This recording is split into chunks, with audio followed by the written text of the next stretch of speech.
कि जो भी धर्म हम अपने जीवन में करते हैं, दान, यज्ञ, तप, तीर्थ, जप, सेवा, परोपकार, इन सारे धर्मों का फल क्या है? तो सूत जी कहते हैं इन सारे धर्मों का फल है भगवान की कथा में प्रेम उत्पन्न होना। बड़ी महत्वपूर्ण बात है। इन सारे धर्मों का फल क्या है? धर्म स्वनुष्ठित पुंसाम, जिस धर्म को तुमने बहुत सुंदर ढंग से अनुष्ठान किया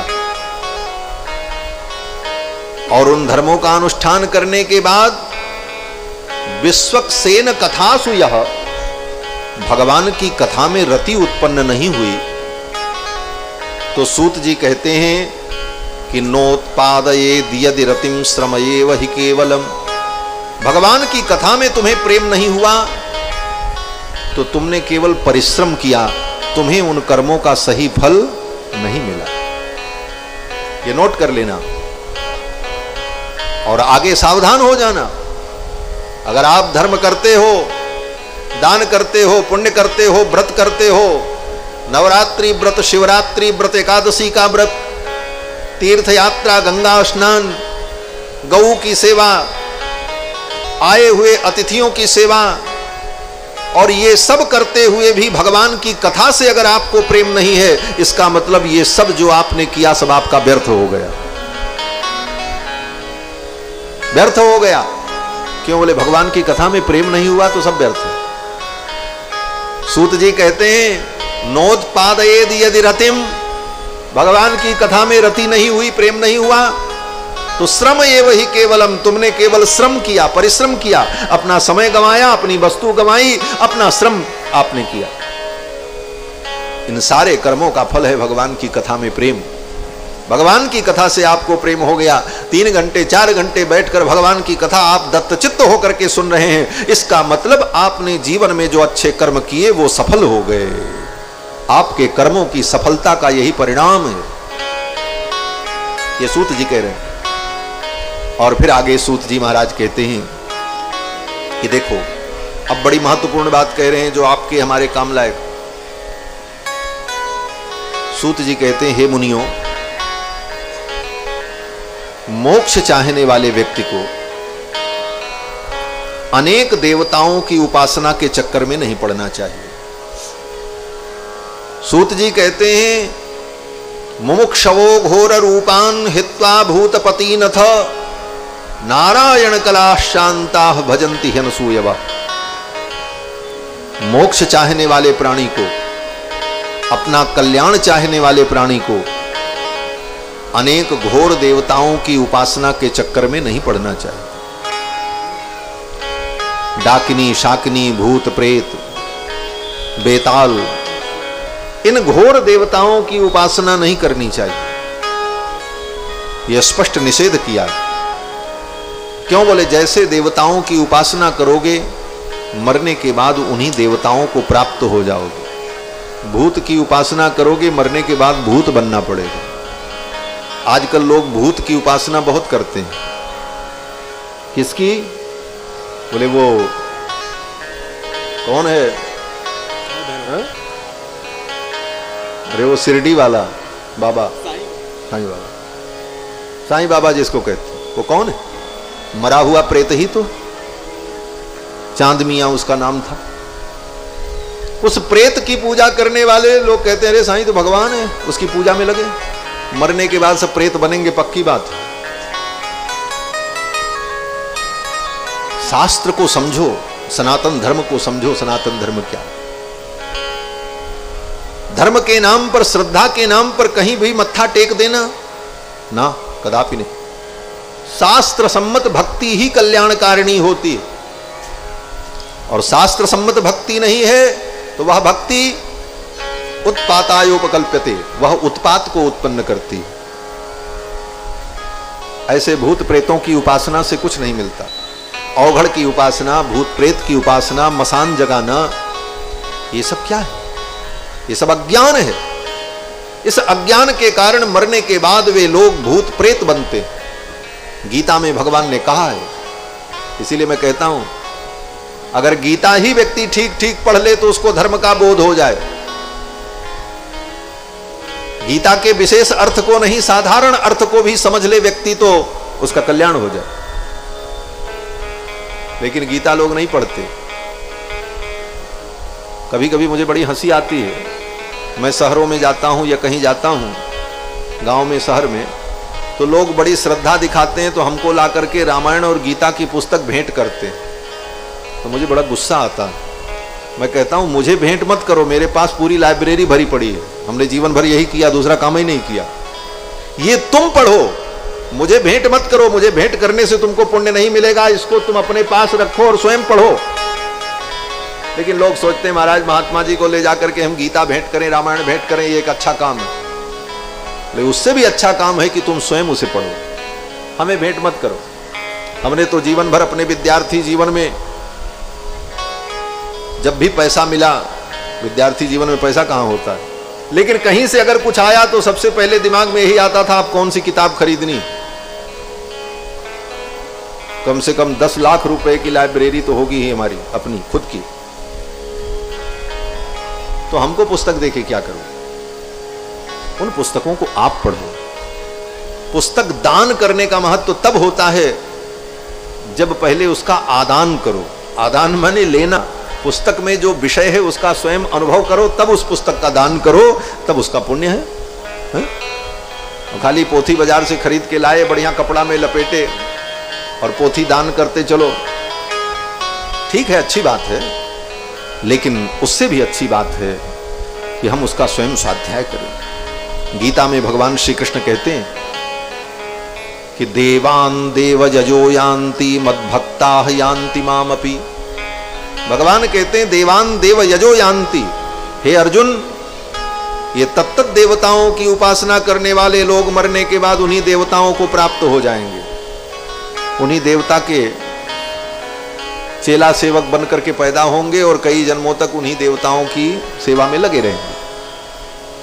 अर्जुन ने कहा तब? तो भगवान कहते मद भक्ता यान्ति मामपि, जो मेरी भक्ति करेंगे वो मुझको प्राप्त होगा। इसलिए अनेक घोर देवताओं की उपासना के चक्कर में नहीं पड़ना चाहिए। भगवान की भक्ति करो, भगवान श्री राम और कृष्ण की भक्ति करो, नारायण की भक्ति करो, भगवान शिव की भक्ति करो, भगवान हरि की भक्ति करो, भगवान के सात्विक स्वरूप की उपासना करो। कहते हैं मुमुक्षवो घोर रूपान हित्वा भूतपतिनथ नारायण कला शांता भजंती ह्यनसूयव। भगवान नारायण जो परम शांत हैं, उनकी जो कलाएं हैं, उनके जो अवतार हैं, उनके जो रूप हैं, उनकी उपासना करो, क्योंकि चारों वेद, पुराण, समस्त शास्त्र एकमात्र भगवान की महिमा का वर्णन करते। भगवान से बढ़कर के किसी की महिमा नहीं।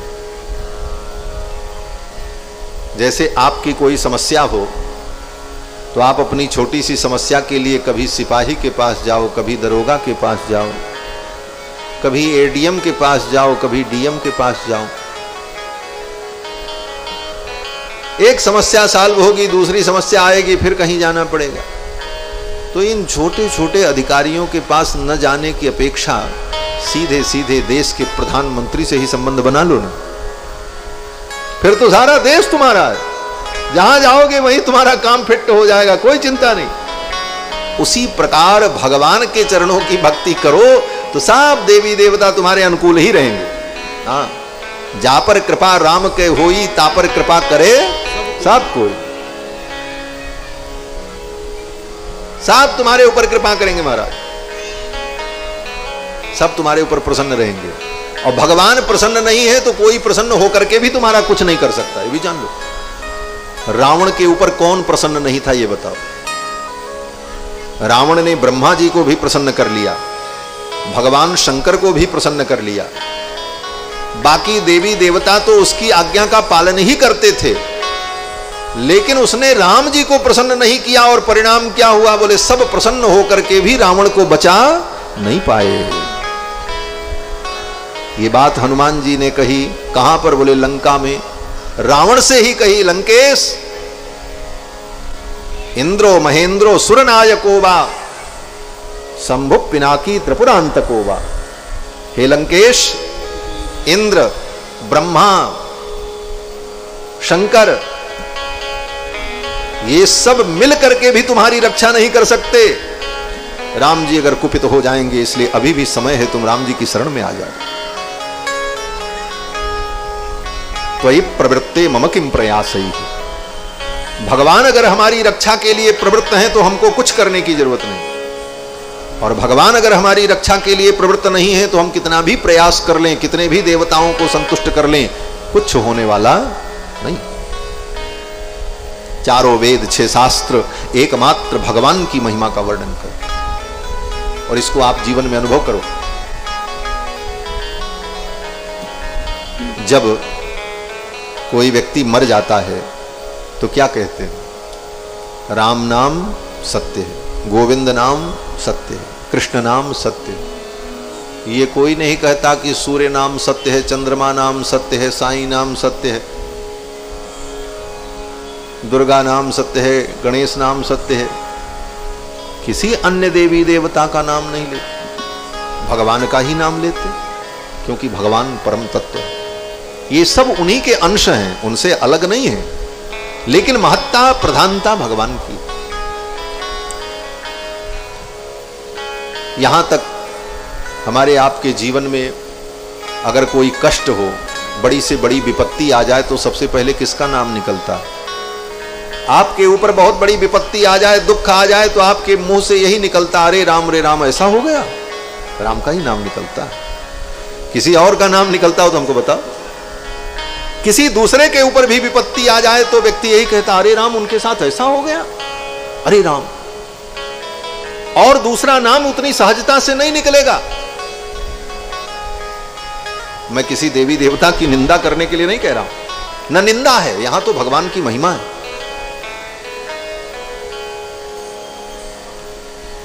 और वेद में, वेद के जितने मंत्र हैं, किसी भी देवी देवता के मंत्र हों, लेकिन पहले भगवान का नाम ही लिया जाता है, तब वेद मंत्र पढ़ा जाता है। यहाँ जो ब्राह्मण वेद मंत्र पढ़ने वाले होंगे उनको मालूम होगा कि वेद का कोई मंत्र पढ़ा जाता है तो पहले क्या कहा जाता है? हरि ही ओम, यहीं से तो शुरू करते हैं। हरि ही ओम गणानां त्वा गणपतिगुं हवामहे। हरि ही ओम, भगवान हरि का नाम लिया, किसी दूसरे का नाम नहीं लिया। कोई भी पूजा करने चलो तो संकल्प करेंगे तो सबसे पहले किसका नाम लेते हैं? विष्णुर्विष्णुर्विष्णुः श्रीमद्भगवतो महापुरुषस्य विष्णोराज्ञया प्रवर्तमानस्य। भगवान का ही नाम लिया, क्योंकि भगवान ही सबके मूल हैं, परम तत्व हैं। वासुदेव परा वेदा वासुदेव परा मखाः। चारों वेद, समस्त यज्ञ भगवान वासुदेव की ही महिमा का वर्णन करते हैं। वासुदेव परा योगा वासुदेव परा गति ही। योग के माध्यम से भी भगवान वासुदेव को प्राप्त किया जाता है।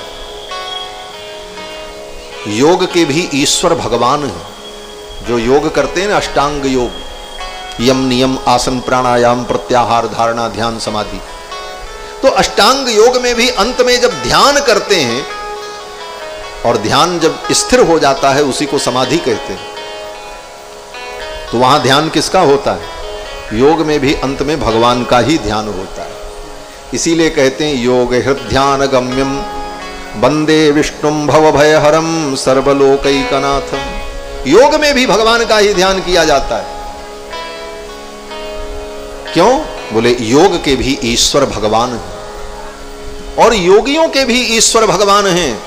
इसीलिए गीता के अंतिम अध्याय में जब धृतराष्ट्र ने पूछा संजय से कि संजय, दोनों सेनाएं आमने सामने खड़ी हैं, बताओ विजय किसकी होगी? मेरे कौरव जीतेंगे कि पांडव जीतेंगे? धृतराष्ट्र ने ही पूछा था। तो पूरी गीता सुनने के बाद, बताने के बाद संजय ने अंत में धृतराष्ट्र से यही कहा, यत्र योगेश्वरः कृष्णो यत्र पार्थो धनुर्धरः। जहां पर योगेश्वर कृष्ण है और जहां पर गांडीवधारी अर्जुन है। तत्र श्री विजयो भूतिर्ध्रुवानीतिर्मतिर्मम। संजय ने कहा कि जहां योगेश्वर कृष्ण है विजय वहीं है। तो वहां पर संजय ने भगवान को क्या कहा? यत्र योगेश्वर कृष्णो, योगेश्वर भी कौन है? भगवान ही। तो योग के भी मूल भगवान हैं। यही बात यहां पर कहते हैं वासुदेव परा योगा, वासुदेव परा गति ही, और परम गति भी भगवान वासुदेव ही है। अंत में भगवान के चरणों में पहुंच करके ही हमको परम गति की प्राप्ति होगी, और भगवान के चरणों में अगर नहीं पहुंचे तो गति कौन कहे, दुर्गति हो जाएगी।